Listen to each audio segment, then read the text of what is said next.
Manuel Chaves Nogales nace en Sevilla el 7 de agosto de 1897.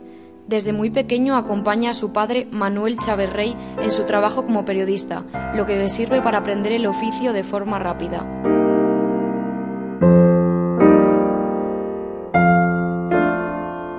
A partir de 1914 empieza a trabajar en esta profesión.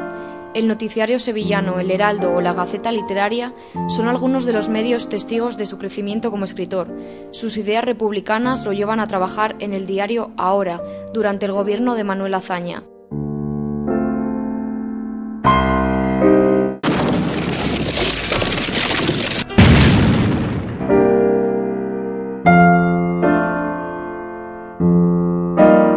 Pocos meses después de estallar la Guerra Civil, en 1936, se ve obligado a salir de España por haber defendido expresamente desde este periódico a la República.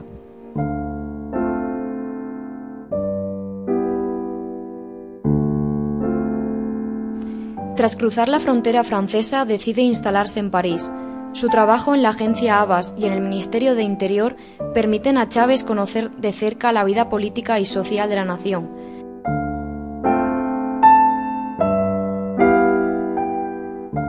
Cuando ya tiene su vida consolidada en la capital, estalla la Segunda Guerra Mundial y los nazis amenazan con invadir Francia. El autor sevillano decide huir por segunda vez e instalarse en el país aliado, Inglaterra. Es aquí donde reúne todas sus experiencias de aquellos años en Francia y su profundo conocimiento de la historia europea para escribir su última obra, La agonía de Francia. Es publicada en 1941, 3 años antes de su muerte en Londres. A pesar de la destreza con la que escribe este libro, no tiene la relevancia de otra de sus obras, como Juan Belmonte, Matador de Toros, Su vida y sus hazañas, o A sangre y fuego. El escrito permanece muchos años en la sombra. Según el autor del prólogo de La agonía de Francia, Xavier Pericay, es una verdadera pena porque podría haber acabado figurando entre los mejores ensayos jamás escritos sobre este periodo de la Segunda Guerra Mundial. La agonía de Francia mezcla periodismo y literatura para reflexionar sobre las causas de la invasión alemana. Chaves relata que los franceses se creen respaldados por la democracia de su país y solo se centran en vivir sus vidas ajenos a lo que pasa a su alrededor. Ni siquiera el estallido de la Segunda Guerra Mundial altera su rutina diaria.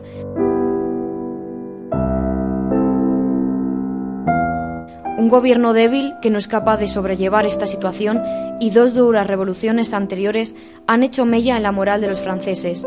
No quieren entrar en la guerra porque no se ven ganadores. Su prioridad es, como dice Chaves, economizar en sangre. La vida de sus ciudadanos es lo más importante.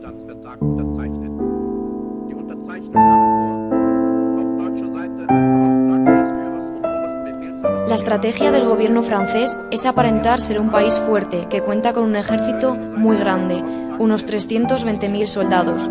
Llevan reclutados más de 3 meses alejados de su familia, de su trabajo, de su vida. Tanto esfuerzo no merece la pena. Cuando llega el momento de enfrentarse a la ocupación alemana, no están a la altura. Están cansados de hacer la guerra antes de que la guerra estalle.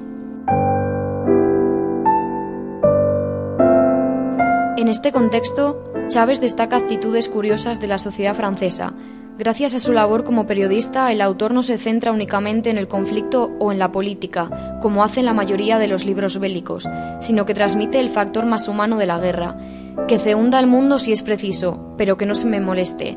Esta opinión está generalizada entre la clase burguesa, que prefiere continuar de forma egoísta con su opulenta vida, aunque la ciudad se desmorone.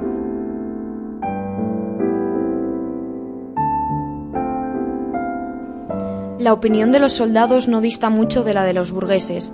Para conseguir una victoria contra Alemania son necesarias 1 millón de vidas por lo menos, lo que supone una catástrofe.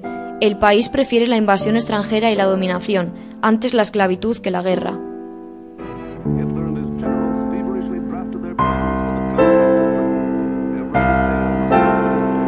La divulgación de principios nazis fomenta el deterioro de la moral francesa. La propaganda negra es utilizada por los alemanes para generar miedo y desconfianza en el bando enemigo.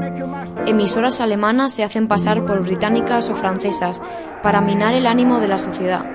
Con una sociedad civil desmoronada, el ejército se ve perjudicado. La estrategia nazi es crear una situación de histeria. El bombardeo alemán sobre París dura pocos minutos, lo suficientes para conseguir crear el pánico. A pesar de que las pérdidas son de un par de edificios caídos y una docena de muertes, el miedo ya está sembrado.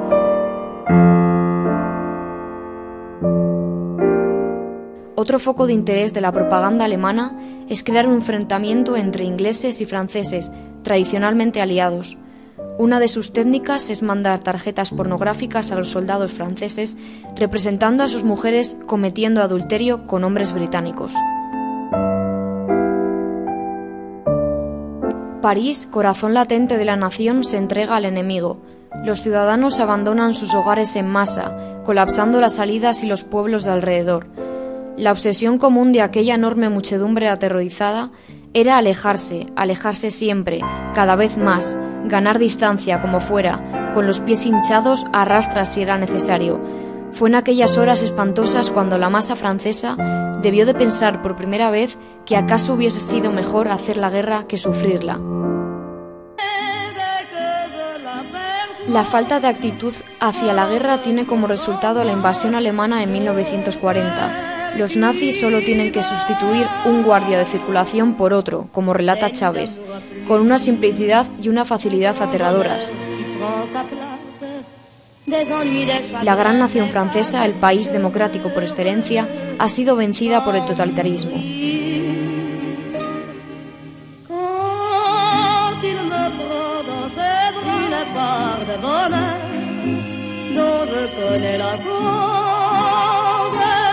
Un inmenso imperio se ha derrumbado, 20 siglos de civilización han sucumbido.